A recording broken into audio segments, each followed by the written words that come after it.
再来看北韩今仔宣布讲成功发射侦察卫星，嘛强调讲会继续这项计划来增加对南韩的侦察能力。这嘛已经是北韩今年第3届发射侦察卫星咯。也毋过最近的时机是真敏感，因为南韩的总统尹锡悦因为目前人是伫英国的访问咯。因今仔早起北韩发射飞机嘛飞过日本的天顶，这嘛引起美国跟日本的抗议。南韩嘛宣布讲要暂停部分的军事协议。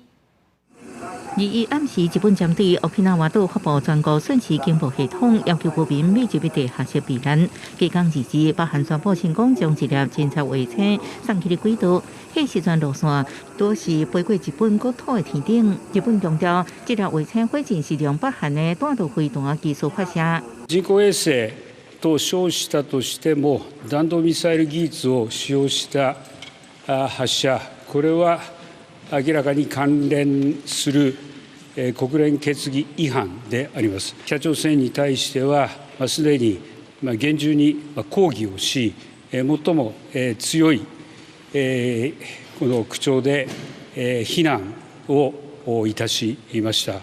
北韓官方媒體報道，衛星火箭發射時陣，領導人金正恩喺現場巡視，在時間內抑過發射更較濟。這是北韓今年第3擺發射衛星火箭，前兩擺失敗，這擺是毋是親像我香港嘅是成功嘅？日本表示會個分析，美國南韓嚴厲譴責，尤其是聯合國早就表態嚴禁北韓發射衛星，因為是用彈道飛彈技術做掩護。We will continue to work with the international community to send a strong signal to the DPRK that its actions will only intensify its isolation as it undermines stability and prosperity.